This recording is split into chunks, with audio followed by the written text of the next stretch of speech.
తొందరగా నేర్చేసుకుంటారు. ఇంకా కొంచెం ఇన్నోవేషన్ చేస్తారు. అన్నీ ఒక బల్బ్స్ కానీ అవి ఇవి కొన్ని ఇంట్లో ఉన్న ప్రొడక్ట్స్తోనే తెలిసిన మన ప్రొడక్ట్స్తోనే ప్రాక్టీస్ పెట్టి ఉంటే కానీ కొన్ని ఎక్స్పెరిమెంట్స్ అని సో మనం అట్లా చేసుకుంటాం కదా. సో ఆ బిజినెస్ అనేది కూడా అదే అనమాట. ఏంటంటే బిజినెస్ అంటే ఏంటంటే ఏదైనా ఒక ప్రోడక్ట్ని మనం పెడితే అందరు తీసుకోవాలి మన దగ్గర, మనకు సేల్ అవ్వాలి, మనం ఒక మంచి పొజిషన్లో ఉండాలి, డబ్బులు బాగా సంపాదించాలి. జాబ్ పక్కన పెడితే బిజినెస్ ఈజ్ డిఫరెంట్.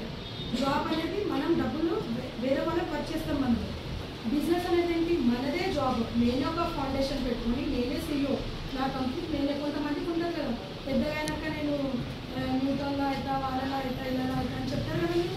సో అలాగే మీరు అన్నప్పుడు మీరు కూడా అది సీరియస్గా తీసుకోండి. కొంతమంది క్రియేటివిటీ ఉంటే ఇప్పటి నుంచి బాగా ఇంప్రూవ్ చేసుకోండి. ఇంటర్లో తీసుకున్నప్పుడు కోర్స్ కూడా బిజినెస్కి సంబంధించినే తీసుకోండి, ఎందుకంటే ఈ ఫ్యూచర్లో యూజ్ అవుతుంది అలా తీసుకుంటే. సో మనకు బిజినెస్ చేయాలంటే డబ్బులు కావాలి. అక్కడ మన డబ్బులు లేవు కదా, మనం ఇలా చేయాలి. నువ్వు అంటున్నా కరెక్టే, ఉన్న ప్రొడక్ట్స్తో తీసుకున్నాను. ఇంకా మేము బాగా చేస్తున్నప్పుడు అంటే మీరు అప్పుడు ఏం చేయాలి, మన గవర్నమెంట్ చాలా స్కీమ్స్ పెట్టింది.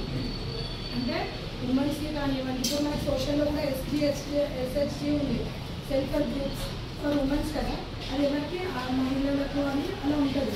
సో అది దేనికి, అది మంత్లీ వైజ్ మీరు వర్క్ చేసినా చేయకపోయినా, ఒక షాప్ ఉన్నా ఏమున్నా మనము డబ్బులు ఇంట్లో కూడా సంపాదించవచ్చు కదా.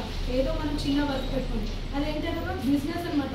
అది ఆంటర్‌ప్రెన్యూర్ ఒక బిజినెస్ చేస్తే ఒక స్ట్రాటజీ, ఓకేనా. సేమ్ అట్లాగే మనకు చాలా ప్రధానమంత్రి ఉన్నారు కదా మన మోదీ గారు. సో ఆయన కూడా చాలా స్కీమ్స్ అనేది ఎగ్జిక్యూట్ చేశాడు. ప్రధానమంత్రి యోజన అని, ఇంకా నేషనల్ ఇంటర్నేషనల్ కార్పొరేషన్స్ అని, అలా మనకు కొన్ని కార్పొరేషన్స్ ఉన్నాయి.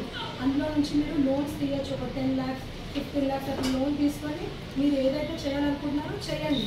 ఒకవేళ ఫెయిల్ అయినా ఏం చేయాలి, వదిలేసేయాలా? అట్లా ఏం చెప్పింది, వదలదు. ఎన్నిసార్లు ఫెయిల్ అయినా మళ్ళీ చేసి ప్రయత్నిస్తే ఏమవుతుంది, ఒక రోజు పెద్ద సక్సెస్ వస్తుంది కదా మనకు. సో మనం ఏం చేయాలి, బిజినెస్ చేయాలంటే, సక్సెస్ కావాలంటే ఎన్ని ఫెయిల్యూర్స్ అన్నా పట్టించుకోకూడదు.